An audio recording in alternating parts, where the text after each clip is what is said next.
Oh, and the one thing that I really wanted to share with you, especially Reed, is that I gave my dude a foot job. Okay, all right. I'm so impressed. All right, I got proud daddy vibes. Oh, yeah. You're listening to Given, the one where we're back. We're back, curious. And there are changes and they're feeling good. Yes, we've got behind the scenes. There's been a massive shift up, and it's all for the better. So we're really excited to see what the future has to bring for Given, for us, for Come Curious, for the future. And for now, we have control over everything. So everything that you're hearing is like zero like production. It's just me and Reed. Yes, and Lauren, who'll be editing the episode. So yeah, that's pretty good. Yeah, and we don't know how long this is gonna keep going for, but we're gonna do our best, our absolute very best, to still bring you an episode every single Thursday. That's the plan. Make sure you are supporting us through this time and this weird transition. We need your support now more than ever because we don't have parents. We don't have podcast parents. We don't Daddy's have gone. Mama, where you gone? Abandonment issues. Literally. Oh. So if you want to support us, please follow our Instagram, please follow our TikTok and our Twitter, where we can update you constantly on what's going on. And if you love our podcast, please share our podcast with your nearest and dearest, drop them into your WhatsApp groups, put them on your stories, tweet about us if you can, because that really helps support us. It's almost better than financial support is word of mouth. So please, if you can. And I feel like 2023 is like the year of growth for Given. And I'm just like putting that out into the ether because we want to get out there and do live shows for you all and like tour around the world, around America, around the UK. And we just want to reach more people with our message. And like, I know that the curious, you all know that just talking about sex, even if it's for fun and about all the stupid, nasty stuff, just like even like just blowjobs and cunnilingus, it helps so much in your personal life. It's crazy. I mean, the amount of people that come up to us and say the sweetest things about the podcast. So please do share it far and wide because I feel like, well, we'd love to touch more people. You know? Baby. Consensually touch your hearts. Lawrence, what's been going on in your life? What's been happening? Well, I can't remember what I said on the last episode, but I've been going through like a bit. I'm like, is it like a whirlwind romance? Is that what it's called? A whirlwind romance? I don't know, something that happens very quickly and then you're suddenly like, whoa, okay, cool, this is happening. You blink and you're like, whoa. Literally. I mean, I've been here for like just over a month and like the first, like the end of the first week that I got here, I met I'm trying to think of a. I'm trying to think of a nickname. Did we not have a nickname? No, I'm sure we did. It wasn't it the dude? My dude. I thought it was like, or we had like, I don't know.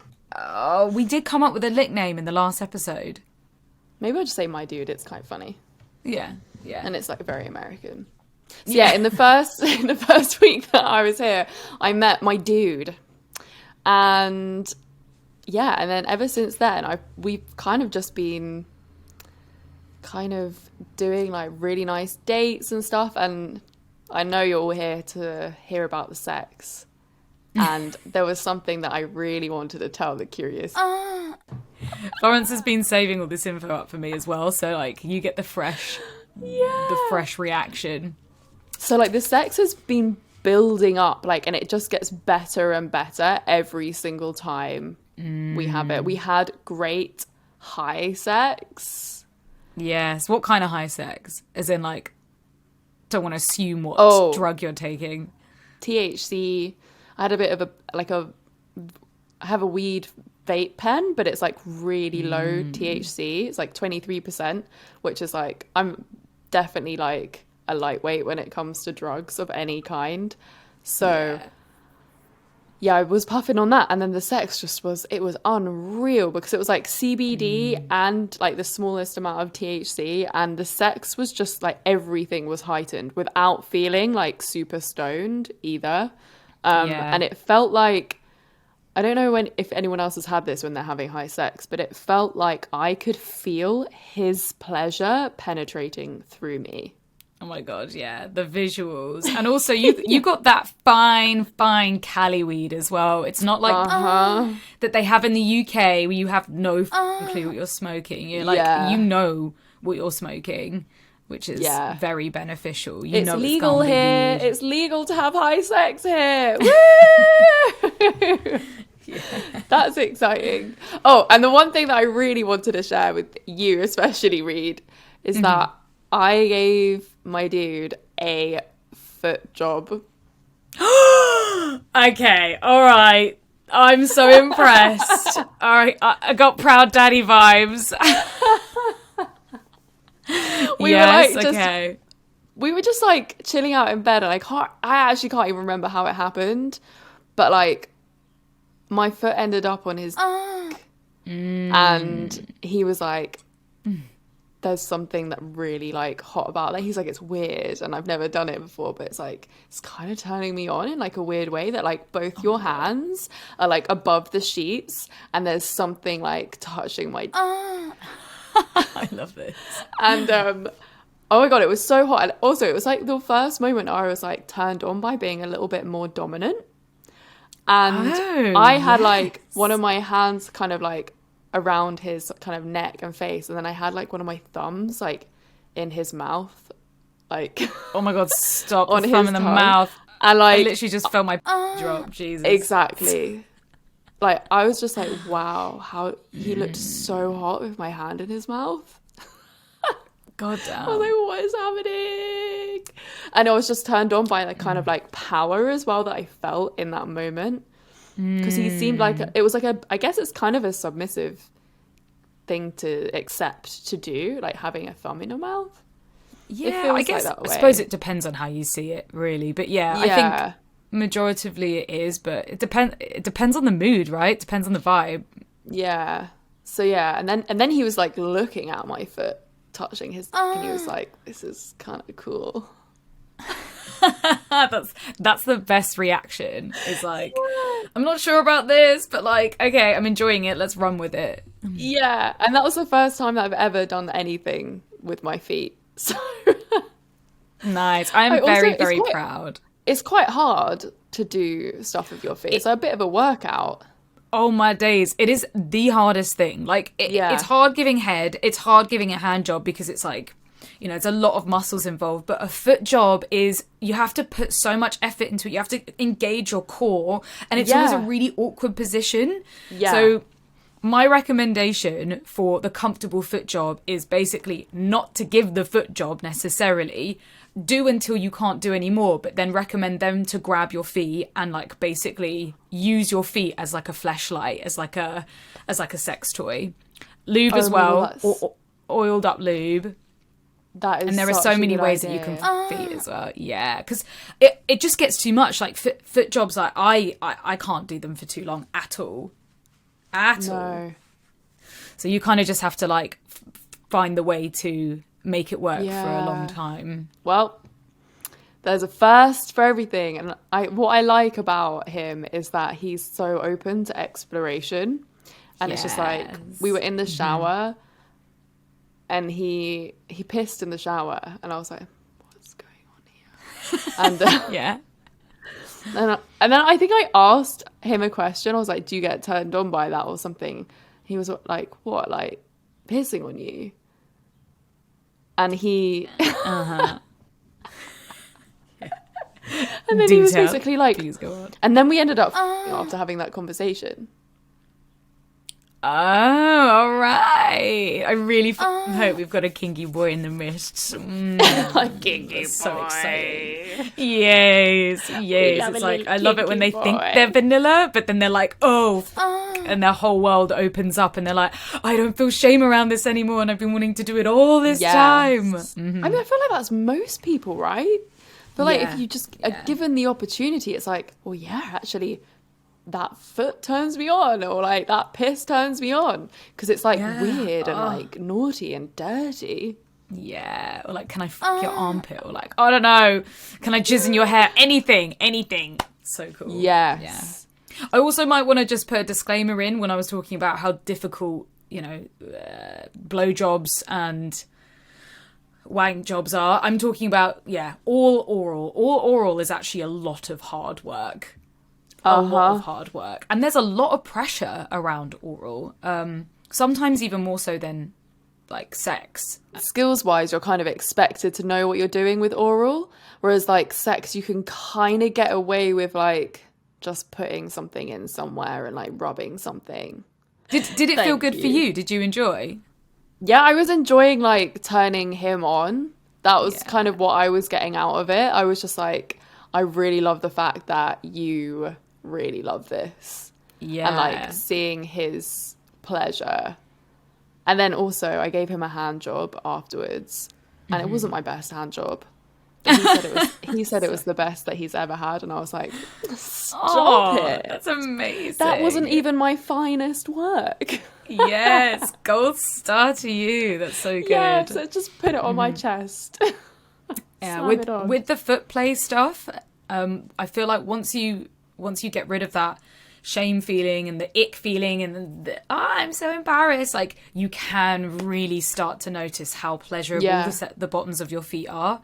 Yeah, it has to be done in a certain way for you specifically, because everyone's feet are so different. So like you might like a massage, that might be really great for you, especially if some feet are ticklish, then doing it really lightly might not be pleasurable or might be pleasurable. But you have to find like the different senses. Like doing a foot job in my feet feels so great, and then on top of that you've got the visuals as well. Oh man, I love foot play so much. You do, you love it. Is there anything that has been going on for you, Reed? There's been a lot, and it's been, I'm gonna try not to get like too down about it, too like depressed, but just been going through some literally insane waves of mental health, and lots of ups, lots of downs, but I feel like I am starting to feel myself again. Made some big changes in my life, huge changes, like big life changes.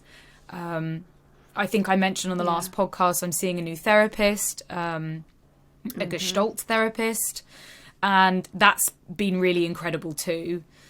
So just sort of like kind of making my way through life and figuring it out, and just learning. I'm using a lot of this time to learn. So reading a lot of articles, listening to a lot of self-help podcasts, and I've even ordered some books. I don't know what's going on with me, but Reed doesn't read. You know it's serious when I order a book. Whoa. There's just been so much that's gone on that it just makes complete and utter sense as to why I've been feeling this way, but also absolutely no sense whatsoever. So it's just trying to like figure it all out. Journaling a lot, doing a lot, exercising. I think a normal amount, just exercising more than I was before, you know. Oh, and I had my ADHD test, but I'm still waiting for my results. So hopefully that's going to explain a lot. And I'm waiting on my doctor to refer me to do a sort of psychiatric, psychiatrist. Those are a lot of PH words, and I don't know which one they are. But assessment, one of those assessment to see if there's something else going on with me. Yeah. So I think lots of good things in there though as well. Like as much as like it is a negative time, there's lots of like, you know, self-work, sorting things out, therapy, like you're putting in all the right things. Yeah, and even though the depression makes it so hard to be motivated around it, I am, if I can't get out of bed and I can't go to the gym, or I can't like even, get something to eat, then I will sit there and look up why I can't do those things, or like what are little things in my bed that I can do, but also not being too hard on myself as well, and not being like, you have to do everything, you have to push yourself. If I need to take a day off, I can take a day off, or if I just feel the need to do work and distract myself, that's okay too. It's your personal journey, and you got to do it the way that you want to. So yeah, especially around this time, especially around like the end of the year, the cold winter months, and around Christmas, I think a lot of people, I mean, we're sort of getting into December now, things are getting Christmassy, and that can be a really hard time for people. So a lot of sympathy comes out. Sympathy goes out to anyone else out there that doesn't love Christmas. There's a lot of people that don't love Christmas. I'm definitely in that boat. Like, it doesn't necessarily make me feel depressed.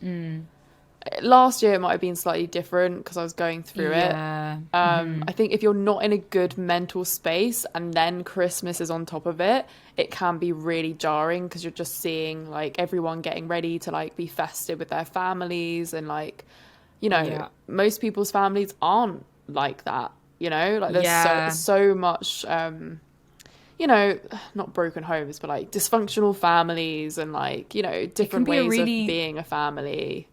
Yeah, being with your family can be a really stressful time, maybe even something you dread or want to avoid. So do just remember that you can make your choices. You can choose to make plans with other people, with friends, like take yourself out on a self date, take yourself out for a Christmas meal if you can, get it booked in ASAP. You don't have to spend all your time with your family, even if they're expecting it. You can put down your boundaries, and you can be very clear and say, okay, I'm going to spend this amount of time with you, but after that, like, I need some time for me. And if they can't accept it, if they freak out, if they react negatively, then that's on them. You've just put down your boundary, and they should respect your boundary for whatever reason that is. So I went to my dude's for Thanksgiving, and we were staying at his uncle's house, and we had like the best silent, slow sex. Oh, Jesus. It was like, and it was so good. It was like the moment that I was like, we work really well together. So yeah, just like spoons position with like a hand around the neck or on the nipples. Oh my God, he was playing my nipples like a instrument at one point. I was just like, holy. Oh God. And then like the coming in and out like super slowly from behind, and then a hand down on your clit. It's just like, it's actually just like, it's the best for trying to be quiet. And then like they can put their hand over your mouth, and he was like, shh. The shush. Oh, honestly, that is so good. It's when you're, and also the senses are just so much more heightened, because you can't just be bulldozering in and making loads of noise. You're kind of like, you're noticing every little movement, every little noise. That's why having sex when in places that you shouldn't, especially at like parents' house or partner's parents' house or wherever, it's just so good. So good. I'm looking forward to hearing all the curious fuckers stories about their Christmas. We actually asked you if you wanted to know anything, if you had any questions for us. And it was over on our Instagram. So if you're not on our Instagram, you have to go and follow us, because we get you involved for the pod. So we have some good questions here. The first one is, I keep trying to go down on my partner, but he says no and never goes down on me. It's just never that easy. No. It's never that easy when you're in that situation, because you clearly care for this person. You want to be with this person, and this one thing that you want them to do, then they're not doing it. So it is definitely a discussion, and not just like a like, I'm gonna be annoyed at you for not doing this. You need to actually have a sit down and like really make it very clear to them that this is extremely important for you, and it's not working, it's not settling. You need them to make the effort. Otherwise, it's going to start affecting your relationship in negative ways. Yeah, it's such a weird one, isn't it? Because you can't force someone to want to have oral sex. Like, all sexual things need to be consensual, and both people need to enjoy them and want to do them. Yeah, because that's really sad. It sounds like this person has a lot of issues or insecurities around it. No one says no otherwise, really. Maybe it's worth opening up the conversation and asking them, why do you say no? Like, I this is something that I want to do, not for me, but for us, for our intimacy, to bring us closer together. And I completely respect, and your feelings are valid, but I just want to understand why. Also, oral sex is fucking scary. Like, I remember the first time that I was like, okay, I should give a blowjob, but I was terrified of it. And I was always like really surprised that my boyfriend at the time liked going down on me, because I felt quite a lot of shame around my vulva. So it could be something to do with shame that he has around his own genitals, and he just hasn't had the education around it to feel comfortable about it, or maybe even trauma. You never know, and I think that's why the conversation is so important. But it might be hard to have the conversation. Not everyone is open to talking about sex like we are. So it's kind of like baby steps. How can you get him to open up about it? Yeah, I mean, I remember being absolutely mortified at the idea of my boyfriend looking at my vulva, my very first boyfriend. Like, it was my tits as well. Like, I was so terrified. And I remember the first time they did, I remember holding my hands in my head, just like so full of shame and embarrassment. And that does go, but it only goes if they're willing to take the risk and to let them do it.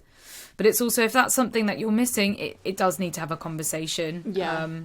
And more understanding around it. Do your research, look it up, find if there's anything out there, any resources that can be helpful. Yeah, definitely. Okay, so the next question is, I want to have sex and to lose my virginity, but I don't know how to go about it.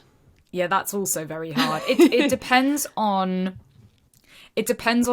multiple things, like your age. It depends on how sociable you are. It depends on, if you're actually finding people that might be likely to have sex, like whether or not you're in party situations or friends of friends, because that can be really hard if you feel like you're not meeting people. I feel like there's always like a want and desire before it happens, and it's like about not... Oh, for years. Yeah, for years. Like, not... So it's about not putting the pressure on yourself to like do it because you want to do it.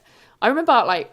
I honestly think I wanted to start having sex when I was 13, and like I didn't. Yes, same. 13. I didn't have sex until I was 15, but like late, like nearly 16. I think it was like 15, 16 kind of time. Yeah. And that was like halfway into a relationship after doing like so much other stuff, and like all I really wanted was to lose my virginity and to have sex. I mean, virginity is a construct anyway, but like... Yeah, it kind of just happens when it's supposed to happen. Like, I don't know about like going out and seeking sex in that kind of way. That's what I mean. It depends on age. Yeah. Because if this person is a teenager, then going out and seeking it might not be that healthy. But if they're like, mid-20s, then I can completely understand why, putting yourself in positions where you might meet people that would want to be intimate with you is important. Yeah. But I think it's really age dependent. For me, I was thinking and wanting to have sex from about the age of 13, started masturbating at 14. Wait, no, the other way around. Started masturbating at younger than that, I think. Anyway, and then I didn't have sex until nearly my 18th birthday. But there were so many factors involved where my mum was like, I was like, oh, what age do I lose it at? My mum was like, just lose it when you're ready. Yeah. And that was really helpful. And also I was in an all-girls school, so that as much as I had friends who were people I was attracted to, and also, again, virginity is a construct. I lost my like lesbian virginity, my bi-curious virginity, like way before I was even with a dude. Yeah. But it wasn't until I was comfortable with my boyfriend at the time that I was like, yeah, okay, I'm ready. And I remember being ready first time I met him, but I actually held back for about 4 months, I think, Yeah. because I don't think he was ready. Okay. And the next question is, please help me. I got BV after my period and I haven't been able to shift it. Oh, man. No. This is like Florence, my question you're to the BV T. queen on this Yeah. one. So, I've been suffering with chronic BV. I was suffering. Was the main word of the day here. For 2 years, I think I was like on and off and it just wouldn't really go. I would treat it with like the Canesten pessaries and like the Balance Active pessaries. Even tried the whole boric acid thing for a while, which I don't really recommend. I know a lot of people like love boric acid and it did work for like lessening the symptoms for a bit, but it never treated it. And what it did do to me was actually my insides started bleeding every time I had sex, and I was like, it's 100% because I've been putting acid in my Yeah, but also the pessaries can do that as well. Every time I use a thrush pessary and I have sex afterwards, it can just like weaken the walls. But then I think that's part of why it's supposed to get rid of the bacterial infection, because it kind of like flushes it all out. So the main thing to treat this, I would say, is to look beyond just the vagina. Like, it's not just happening out of nowhere. Like, what are you putting into your vagina? What are you washing with? What clothes are you wearing? I stopped wearing thongs. So like, no more thongs. No, like, tight clothes would always cause it for me. This is like a lot. But I also then leggings, gym clothes, cycle shorts, like they all do it. Particular types of fabric as well, the like non-breathable any ones. of the elastic ones. Yeah, you want to like switch all your clothes to cotton, switch all your underwear to cotton so it breathes. I know it's long and annoying, but it's worth it. But the biggest game changer is diet here. And I don't know what your diet is in particular, but being vegan for me, I think really fucked up my gut after being vegan for 5 years. And obviously being vegan's great, and I'm sure there are different ways to do it, but I was eating so much processed vegan meats and like so much tofu and all the soy. So I like completely changed my diet. So no more oat milk, almond milk instead. I started eating fish and eggs again. No more soy products. So I have like tofu every so often, but it's not like a regular in my diet anymore. Sugar is the biggest thing to cut out. Sugar and alcohol. Yeah. Literally all the fun things. Which is just stop doing them. And which is really tough because it sounds so like they're part of like the fun things of life. The thing is, it's one rule isn't just going to be for you. You have to find what works for you, like try different things. And also antibiotics are the only way to like get rid of like a persistent infection, basically. So when I was dealing with all of this, I sort of changed up my diet, but I also took antibiotics and made sure that I had probiotics every single day. So I've started taking Simprove every day because it's like scientifically proven to like the bacteria to actually reach your stomach, whereas quite a lot of like the pills and the tablets that you take, sometimes the bacteria doesn't even survive until it gets to your actual stomach. So you want to make sure you've got really good probiotics in your diet, and that can help. You want that every single day. Yeah, and also want to be checking, like, you know, what are you putting up inside you? Are you like, what kind of sex toys are you using? Are you using like cheap ones? What kind of condoms are you using? Who are you as well? Because I feel like when you're another person, especially if there's no protection, you will be getting their bacteria no matter what. Even if they're super clean, they will just have natural bacteria that could just be offsetting your balance. So it's also worth talking to your partners and letting them know, especially with thrush, that can be passed through sex. So you could get rid of your thrush, but they might have symptomless thrush and they might end up putting it back in you. I don't know if it's the same for BV. I'm not sure. But also ask them as well, like, what are they cleaning themselves with? What are you cleaning yourself with? You know, don't be doing them douches and like using like Femfresh and stuff. You know, use nice toiletries and like pH balanced stuff, fair enough, but don't be putting anything up there that's like not doctor approved. Look everything up and do your research. You want to stay as natural as possible with all of these things. Yeah, basically your vagina is, apart from the antibiotics, your vagina is self-cleaning, so you don't need to clean it with anything other than water. That's how it stays. I don't clean mine. I never clean around, but not in. With water only, never soap. Water. Never soap. Gosh, oh my god, like the block soap that your nan gives you. Never. The first time that I ever had BV was because I had like washed with Dove soap, and it's like the most fragrant, like, and forever that soap smell reminds me of the first time I had BV. The next question is, what to do when one partner wants E&M, ethical non-monogamy, and one isn't keen? Together for 5 years, sad face. That's a really tough question to ask, especially if you've been together for 5 years.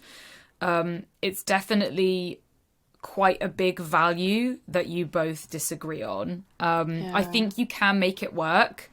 You can't force your partner to do anything they don't want to do, especially if non-monogamy, you know, that could really hurt somebody. That could really affect the relationship negatively. So, you know, a lot of it is just conversation. A lot of it is trial and error, because no one knows what your relationship's like apart from both you and your partner.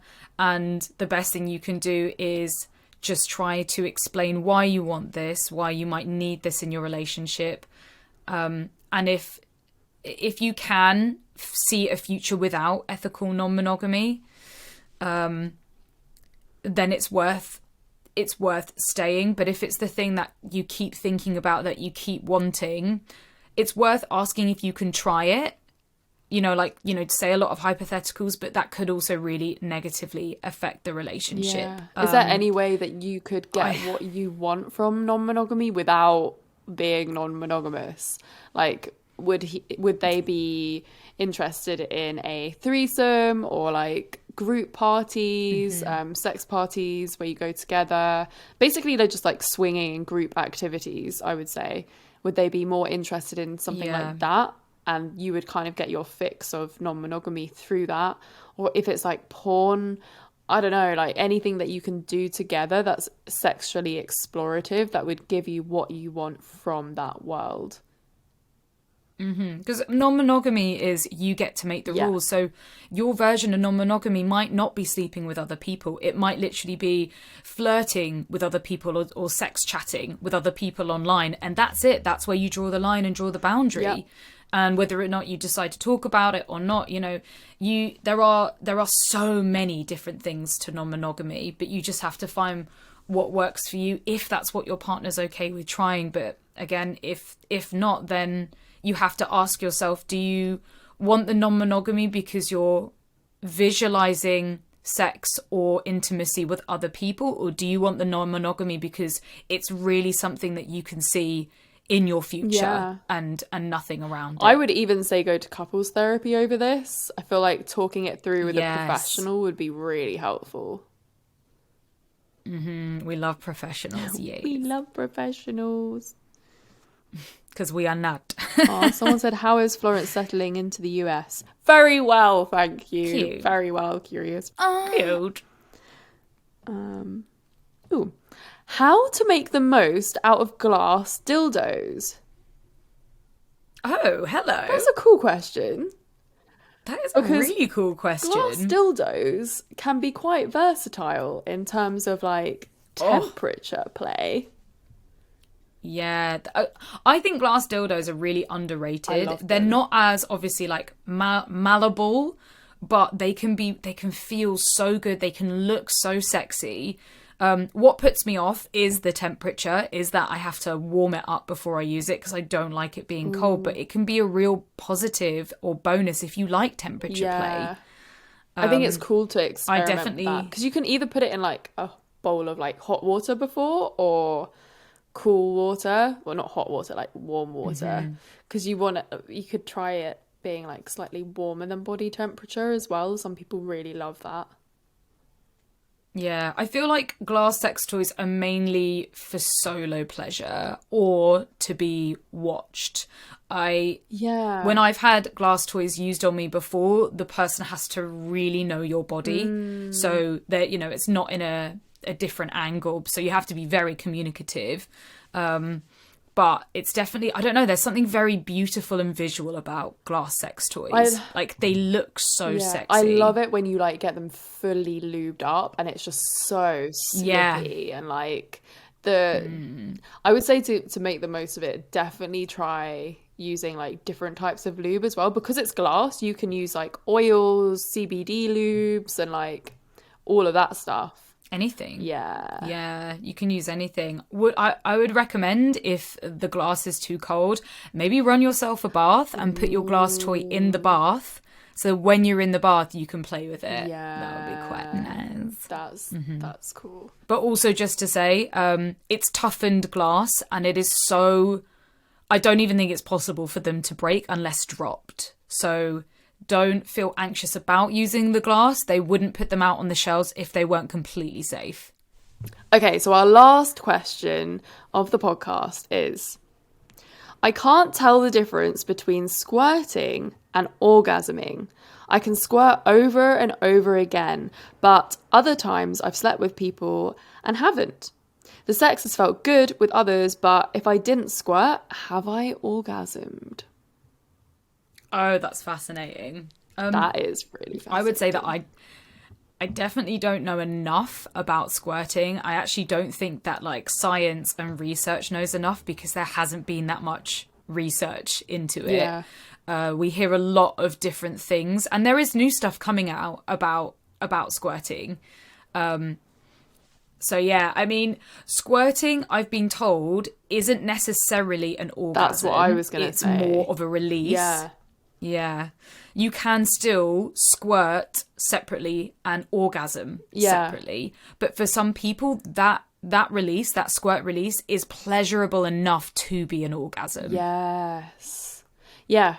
But then some people squirt but also need the actual orgasm as well, and they can't do both simultaneously at the same time. Yeah, I've heard a lot that people squirt before they orgasm. But you can define your own orgasms. That's really kind of what it comes down to. I think when I was first experiencing orgasms, you really like get in your head about like, have I orgasmed? What does it feel like? And stuff like that. But then ultimately, if it feels like something that is orgasmic and pleasurable and your body's like pulsing and like it feels great and there's like contractions and like squirting is definitely some kind of contraction, then your squirt could be your orgasm. But it also doesn't mean that you haven't orgasmed with other partners just because you didn't squirt. It's very, very common for people not to squirt all the time. Some people just squirt every so often if they're hitting the right spot, you know?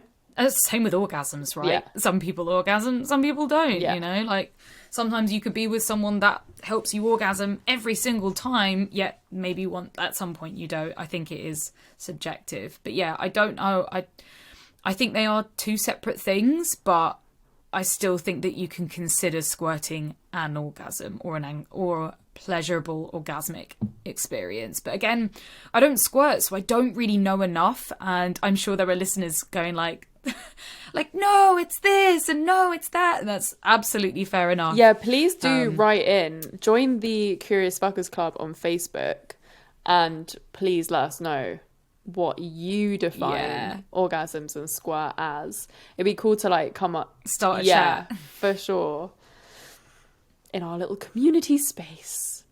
Also, so cute. we do have a boff story. Oh, Someone we has haven't had written one an for boff ages. story. So for those of you who might not know, the fuck off story is the sex story that you have that literally makes people go, no way, f off, get out of here. The f off saying is a very British thing. People say it all the time, like, no, no. So this week's is, I pegged a guy working at number 10. His Wait, what? boss, in brackets, Boris, messaged him whilst I was him, and I worked it into the degradation. It was a dom's dream. My God. Oh my God. I'm loving this so much. Wait, someone pegged a politician who was working for Boris Johnson At number 10 Downing Street. What the actual... Okay, that's amazing. That is on like the top 10 list for sure. I feel like I've just met a celebrity by reading this story. It feels like that good. Yeah.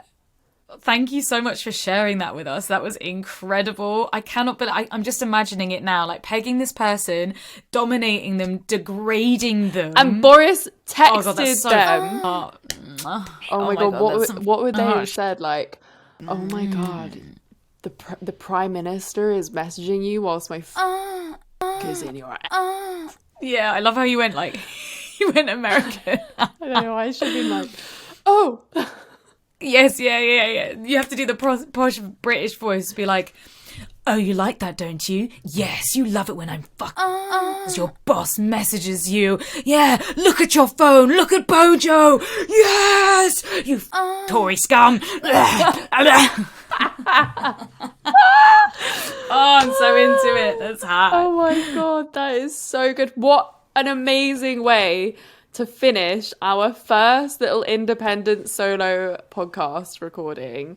Thank you so much for sending that in. Thank you to everyone who wrote us questions as well on our Instagram. It means a lot. It's been really lovely seeing your support over this quiet period. So please, if you can, keep doing it. Tag us and we will repost if we see it.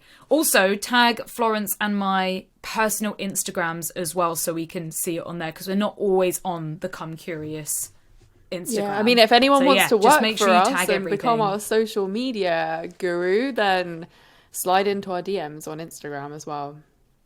Hey, yes, please. We are always looking for people to join the team. Yeah, work with, baby. Work with. Oh, and we do pay. Are we saying that? We do pay. It's not slave labor. Yeah, okay. We do pay. Yeah, we do pay. It would be a paid job. But yeah, make sure you rate and subscribe and follow all the YouTube, Twitter, OnlyFans if you want to support us in that way, see us naked and all that. Yeah, and you'll actually see us next Thursday. Fingers crossed. Pray to the heavens.